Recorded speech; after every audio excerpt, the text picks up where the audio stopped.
Halo teman-teman semua, selamat datang di channel Tokunime. Di sini kami akan membahas lanjutan anime Tokyo Revengers yang kami ambil dari manga canonnya. Sehingga bagi teman-teman yang hanya ingin menonton dari animenya saja, saya sarankan untuk berhenti menonton sampai di sini. Namun jika kalian tidak keberatan dengan spoiler yang ada, maka kalian menonton konten yang tepat. Pada episode sebelumnya, secara mengejutkan kita harus menerima kenyataan bahwa Naoto di masa depan sudah mati ditembak Kisaki. Untungnya, Takemichi berhasil kembali ke masa lalu sebelum ia menyusul Naoto ke alam barzah, sehingga ia masih mempunyai kesempatan untuk mengubah masa depan. Setelah kembali ke masa lalu, Takemichi langsung berdiskusi dengan Draken dan juga Mikey mengenai sosok Izana Kurokawa. Namun tanpa diduga, Emma mengatakan jika Izana adalah saudara laki-lakinya. Bagaimana kelanjutan ceritanya? Mari langsung saja kita bahas alur cerita Tokyo Revengers episode kali ini.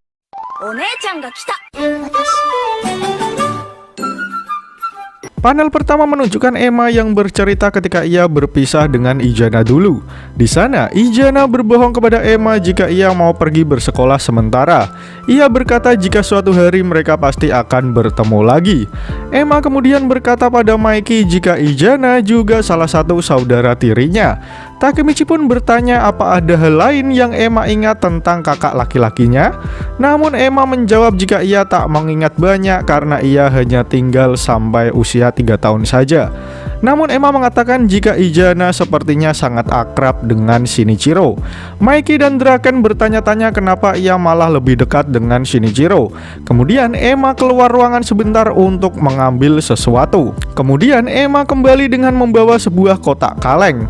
Emma tak sengaja menemukan kotak tersebut yang ternyata berisi kenang-kenangan Shinichiro. Di dalamnya terdapat seikat surat yang diketahui Takemichi berasal dari Izana Kurokawa. Takemichi pun berpikir jika mungkin saja sekotak surat yang ada di sana berasal dari Izana. Emma berkata jika ia sendiri belum pernah membacanya. Namun dilihat dari jumlah surat yang dikirimkan, mungkin keduanya memang sangat akrab. Kemudian mereka semua mulai membaca satu persatu surat yang ada. Takemichi mengatakan jika rata-rata suratnya hanya berisi tentang kehidupan sehari-harinya. Namun Draken berhasil menemukan surat pertama yang mungkin dikirimkan Izana. Surat itu berisi perasaan senang Izana yang mengetahui jika ia masih punya keluarga. Sementara Takemichi menyadari jika saat itu Shinichiro pergi menemui Izana. Draken sendiri malah penasaran bagaimana Shinichiro dapat mengenal Izana. Berbeda dengan Mikey, setelah membaca sebuah surat ia berkata jika ia ingin keluar sebentar untuk mencari udara segar. Setelah Mikey pergi, Draken membaca surat yang tadi dibaca Mikey untuk Shinichiro. Belakangan ini aku sering sakit kepala. Ini semua pasti salah dia. Tolong berhenti membicarakan Mikey. Takemichi terkejut mendengar surat Izana yang dibacakan Draken. Sementara Draken akhirnya mengerti jika Izana sudah dipisahkan dari keluarganya sejak kecil. Lalu anggota keluarga yang ditemuinya untuk pertama kali adalah Shinichiro. Sehingga jika Shinichiro adalah satu-satunya support system yang dimiliki Izana, bagaimana pendapatnya mengenai Mikey? Takemichi kemudian menyadari sesuatu. Jika mungkin saja Shinichiro membiarkan Izana mengambil alih Black Dragon. Namun ketika Shinichiro bilang ia meninggalkan Black Dragon demi Mikey, maka Izana pasti iri dengan semua yang Mikey miliki. Draken juga berpikir jika Izana mungkin saja menyimpan iri yang sangat besar kepada Mikey. Bahkan, bisa saja itu adalah sebuah dendam. Draken juga baru menyadari sesuatu ketika Toman bertarung dengan Black Dragon generasi ke-9. Di sana, Shion Madarame mengatakan sesuatu. Kami akan meneruskan keinginan generasi ke-8. Takemichi yang mendengar itu menyadari jika itu keinginan generasi ke-8 itu sama halnya dengan keinginan Izana Kurokawa. Draken berkata jika itu memang benar. Generasi ke-9 sengaja melibatkan diri dengan Kajutora. Dan gara-gara iri, bagaimana jika mulai saat itu Izana telah melancarkan rencananya untuk menghancurkan Mikey? Bagaimana jika semua pertikaian ini adalah buntut dari dendam Izana Kurokawa? Takemichi lalu berkata jika setelah Shinichiro meninggal, Izana lalu membentuk Tenjiku dan membawa semua pasukannya ke Tokyo. Karena kali ini ia melakukannya untuk membunuh Mikey, untuk membunuh adik tirinya sendiri. Sebelum kalian lanjut nonton, bantu kami untuk menekan tombol subscribe dan nyalakan loncengnya supaya kalian tidak ketinggalan informasi menarik dari channel Tokunime. Scene kemudian menunjukkan Takemichi yang mengobrol bersama Chifuyu. Di sana, Takemichi menceritakan semua informasi yang telah ia ketahui kepada wakil kaptennya. Setelah menceritakan semuanya, Takemichi berkata kepada Chifuyu jika mulai dari sekarang ia akan menangani semuanya sendirian. Sontak Chifuyu kaget mendengar pernyataan Takemichi. Lalu ia bertanya alasannya. Kemudian Takemichi berkata, "Naoto sudah mati. Aku benar-benar sudah tidak mempunyai kesempatan untuk kembali ke masa depan. Tidak ada kesempatan selanjutnya. Aku tidak tahu kenapa, tapi entah bagaimana kita akan berdamai dengan Tenjiku. Akan kuakhiri semua pertengkaran dua saudara bodoh ini. Aku akan membunuh Izana dan juga Kisaki." Sontak Chifuyu sangat kaget mendengar semua perkataan Takemichi. Namun Takemichi memohon supaya Chifuyu dapat memahaminya. Tapi Chifuyu bertanya mengenai masa depan Divisi 1. Takemichi mengelak karena ini adalah pertarungan pribadinya. Hal itu membuat Chifuyu menyuruh Takemichi untuk menyampaikannya sendiri kepada semua anggota Divisi 1. "Saat kau mengundangku, aku juga memanggil mereka semua. Dengar ya Takemichi, ini bukan hanya pertarungan antar saudara. Shinichiro menciptakan geng legendaris, dan ketika Izana mewarisi itu, dia malah menghancurkannya. Kemudian Maiki lah yang menghancurkan geng legendaris tersebut. Di tengah-tengah kekacauan itu, Toman terlahir dan aku bertemu dengan Baji. Pertarungan saudara ini berhubungan dengan Toman. Ini juga merupakan pertarungan bagi kita semua anggota Toman. Oleh karena itu, ini juga pertarungan Divisi 1 juga. Bicaralah dengan mereka. Aku yakin mereka pasti akan mendengarkanmu. Akan tetapi kau tidak perlu bicara tentang time travelmu. Itulah yang seorang pemimpin seharusnya lakukan, kan Takemichi?" Lalu tiba-tiba semua teman-teman Takemichi berteriak jika ia akan selalu mendukung Takemichi.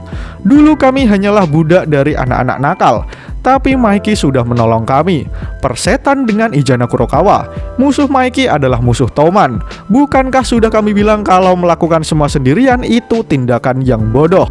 Bahkan Akun berkata jika ia bersedia membantu Takemichi jika ia memang benar-benar ingin menusuk Izana Kurokawa. Bahkan Yamagishi mengira jika pertarungan antar saudara ini akan menjadi pertarungan tergila. Chifuyu lalu berkata jika divisi mereka tidak selemah yang Takemichi pikirkan, sehingga ia meminta Takemichi untuk tidak melakukan semuanya sendirian. Takemichi tersenyum karena ia masih mempunyai teman-temannya yang berharga. Sesaat kemudian ia berteriak untuk memulai rapat Divisi 1 di kamarnya. Namun tiba-tiba seseorang memanggil Takemichi dari luar rumah. Takemichi pun melihat seseorang dengan seragam Toman berada di bawah dan meminta Takemichi untuk turun menemuinya. Setelah itu, orang tersebut mengetuk pintu mobil dan muncullah Kapten Divisi kelima, Muto Yasuhiro. Chifuyu berkata jika pasti akan terjadi hal buruk, karena di dalam Toman Muto adalah orang yang berbahaya. Tak lama kemudian Muto turun dari mobilnya dan menyapa Takemichi. Sementara Chifuyu meminta Takemichi untuk berhati-hati. Tapi tiba-tiba semua teman-teman Takemichi langsung disandra oleh puluhan anggota Divisi kelima. Saat hendak meminta penjelasan dari Muto, tiba-tiba Kapten Divisi kelima itu langsung menghajar Takemichi tanpa ampun. Berkat pukulan yang dilepaskan Muto membuat Takemichi terlempar beberapa meter. Takemichi masih belum mengetahui apa alasan Muto melakukan semua ini. Sementara Muto masih saja terus menghajarnya. Berkali-kali wajah Takemichi menjadi sasaran empuk pukulan Muto, hingga Chifuyu berteriak supaya Muto berhenti melakukan tindakannya. Karena tidak tahu apa yang sebenarnya terjadi, Takemichi berteriak pada Muto untuk tidak melanggar peraturan Toman yang menyuruh mereka semua untuk tidak menyimpan rahasia. Namun Muto masih saja terus menghajar Takemichi. Setelah Takemichi sudah terlihat tak sadarkan diri, Muto baru berhenti memukulinya. Semua teman-teman Takemichi masih bertanya-tanya apa yang sebenarnya terjadi, karena mereka yakin Takemichi tidak melakukan kesalahan. Kemudian Muto berkata, kau melakukan pekerjaan yang sia-sia dengan semua permasalahan yang disebabkan oleh Izana. Takemichi yang sudah tak berdaya masih belum memahami apa yang terjadi dengan dirinya. Kemudian Muto meminta wakil kaptennya Sanju untuk memasukkan Takemichi ke dalam mobil. Setelah Takemichi sadar, ia tidak bisa melihat apa-apa karena di dalam ruangan tersebut sangatlah gelap. Kemudian terdengar seseorang memasuki tempat tersebut dan bertanya kondisi Takemichi. Orang tersebut adalah Muto. Takemichi lalu bertanya apakah Muto berniat untuk mengetahui keributan dengan Tenjiku. Namun Muto malah menyuruh Takemichi untuk menoleh ke sampingnya. Dan setelah lampu dinyalakan, Takemichi sangat terkejut dengan apa yang ia lihat. Di sana sudah ada Inui dan juga Koko dengan wajah yang sudah babak belur. Kondisi mereka bertiga kini sangat menyedihkan. Inui dan Koko diikat di sebuah kursi, sementara Takemichi seluruh tubuhnya diikat menggunakan lakban atau sebuah tali. Takemichi pun bertanya-tanya kenapa Inui dan Koko juga berada di sana. Sementara Koko memaki kesal karena ia tidak menyangka jika Takemichi juga tertangkap. Ia tak percaya hantu S62 melakukannya.